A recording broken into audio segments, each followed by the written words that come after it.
छोटी लड़की पूरे दिन हुडी पहने रहती थी और कहती थी कि जो कोई भी उसके पास आएगा उसकी दुम उलट जाएगी।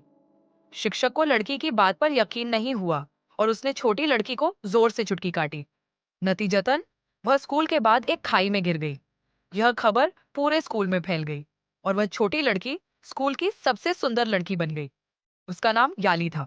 उसने कहा कि वह धरती पर जन्म से ही शापित है और जो कोई भी उसके पास आएगा वह बदकिस्मत होगा।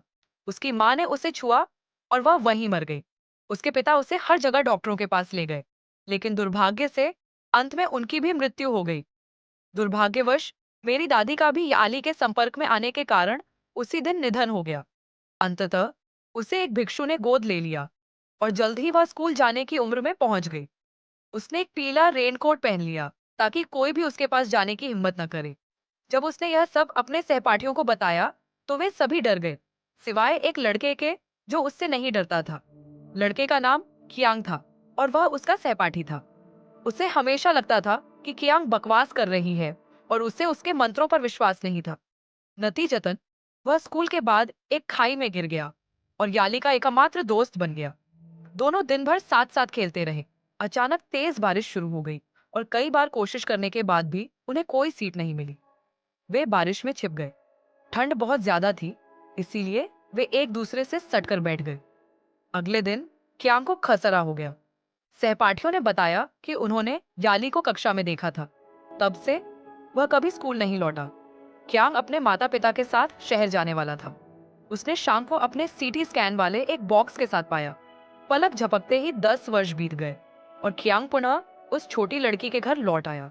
उस समय याली ने पहले ही सुन लिया था। हालांकि दोनों ने 10 साल से एक दूसरे को नहीं देखा था, फिर भी वे एक दूसरे को सीधे पहचानते थे। शाम को वे एक साथ अध्ययन करते थे और कियांग हमेशा ऊर्जा इकट्ठा करने में सक्षम था।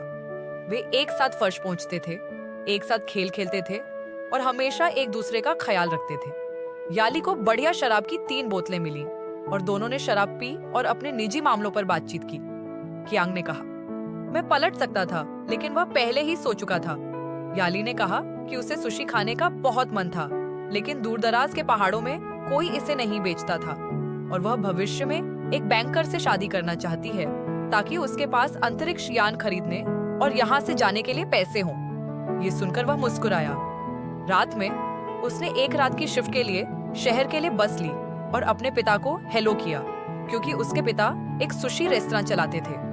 अगले दिन याली तीर का पीछा करते हुए पहाड़ पर गई, जहां 1, 2, 3 परतें और विभिन्न खाना पकाने की विधियां बड़ी मात्रा में सुशी थी, जिसे देखकर वह बहुत प्रभावित हुई। जब वह कियांग के पास पहुंची तो वह उससे चिपक गई और फिर उसे बुरी सर्दी लग गई। याली फिर से गायब हो गई। 5 साल पल भर में बीत गए। कियांग ने यूनिवर्सिटी से स्नातक की उपाधि प्राप्त कर ली थी और अब एक बैंक में काम कर रहा था।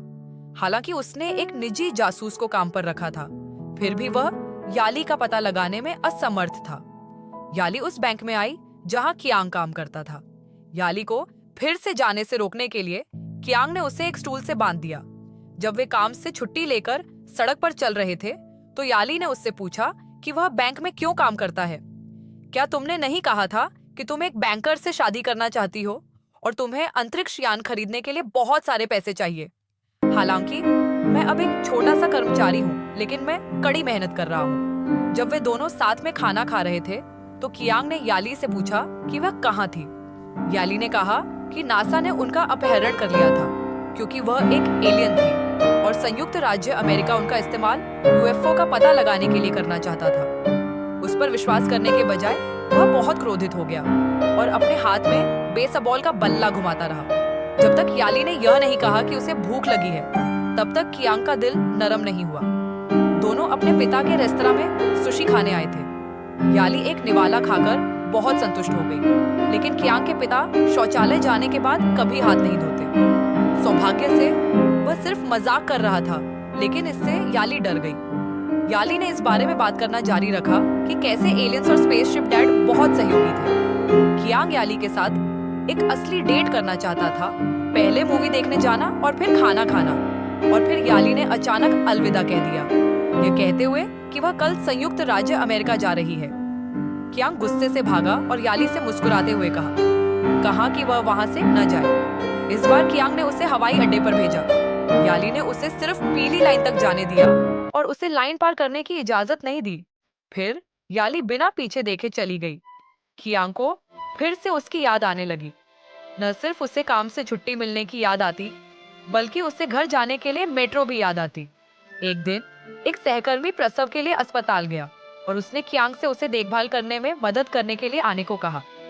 अस्पताल में उसने अचानक एक जानी पहचानी शख्सियत देखी और उसका पीछा किया, लेकिन फिर भी वह उसे पकड़ नहीं पाया।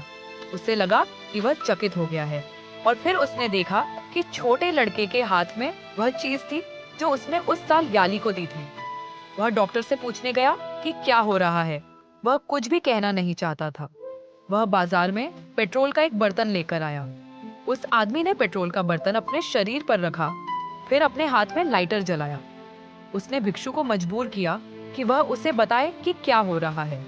ऐसा हुआ कि याली और उसके माता पिता खेलने के लिए बाहर गए थे और सड़क पर एक गंभीर कार दुर्घटना हो गई और दुर्भाग्यवश उसके माता पिता दोनों की मृत्यु हो गई।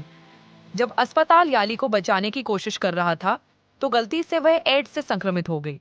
हालांकि डॉक्टर ने याली को बताया कि ऐसा लग रहा था जैसे एलियंस को सर्दी लग गई है, लेकिन अगर वह अच्छा खाएगी और मन लगाकर पढ़ाई करेगी तो एलियंस उसे दवा देंगे और वह जल्दी ठीक हो जाएगी। लेकिन उसने एक किताब से जानकारी ली और एड्स की मृत्यु दर और संक्रामकता के बारे में जाना। बाद में उसके चाचा, जो एक भिक्षु थे, ने उसे गोद ले लिया। बीमारी को अन्य लोगों में फैलने से रोकने के लिए उसने एक एलियन होने का नाटक किया और अपने पूर्वजों द्वारा धोखा दिया गया। वह हर बार गायब हो जाती थी और इलाज के लिए अस्पताल जाती थी। याली के बारे में इतना सब कुछ जानने के बाद कियांग वहां गया और याली को देखा और फिर वे दोनों एक साथ खुशी से टहलने लगे। याली ने बताया कि कुछ किसानों ने अजीबोगरीब लोगों को अपने खेत बेचते हुए देखा और उन्हें लगा कि यह कोई दैवीय कौशल है, जबकि अन्य को लगा कि यह कोई शरारत है। इन पैटर्न को रहस्य की उत्पत्ति कहा जाता है। याली का मानना था कि वे एलियन थे और पीछे छोड़ी गई तस्वीरों का इस्तेमाल अंतरिक्ष यान को बुलाने के लिए किया गया था। इस बार उसने उस पर विश्वास कर लिया। कॉफी शॉप के मालिक ने कहा कि उसने 4 साल पहले एक उड़न तश्तरी देखी थी, लेकिन किसी ने उस पर विश्वास नहीं किया। याली ने कहा कि अगर एलियंस वाकई उसे लेने आए तो उसे उम्मीद है कि कियांग उसे मुस्कुराकर जाने देगा। दोनों बिना कुछ कहे एक दूसरे से लिपट गए। याली की हालत खराब हो गई थी और वह भारी बारिश में ठीक होने का इंतजार कर रही थी। याली ने जिन एलियंस का जिक्र किया था उनके बारे में सोचते हुए वह घास पर एक घेरा बनाने लगा। उम्मीद करता था कि इससे तारे उड़ने के लिए आकर्षित होंगे। कई दिनों की मेहनत के बाद आखिरकार रहस्यमयी उत्पत्ति का पता चल गया और अस्पताल के डॉक्टर याली को अस्पताल से बाहर ले गए। अधिक एलियन स्पेसशिप को आकर्षित करने के लिए उनके चारों ओर रोशनी जोड़ी गई। दोनों स्टूल पर बैठकर इंतजार करते हुए अपने अतीत के बारे में बातें करते रहे। हालांकि बहुत समय बीत गया और स्पेसशिप अभी भी नहीं आया था। खुद को खुश करने के लिए वे कार में सवार हो गए और लगातार याली का नाम पुकारते हुए इधर उधर घूमने लगे। आसपास की लाइटें टिमटिमाने लगीं और फिर एक चमकदार सफेद रोशनी की किरण नीचे चमकी। कियांग भागना चाहता था, लेकिन उसे रोक दिया गया। कियांग पीछे मुड़कर देखना चाहता था, लेकिन उसे भूख लगी थी। अंत में याली सफेद रोशनी के साथ गायब हो गई और फिल्म यहीं समाप्त हो गई। ऐसा कहा जाता है कि अचानक एहसास सबसे खूबसूरत होता है। मुझे आश्चर्य है कि क्या आपके पास अभी भी उसके लिए भावनाएं हैं? यदि हाँ, तो आप उससे सबसे ज्यादा क्या कहना चाहते हैं?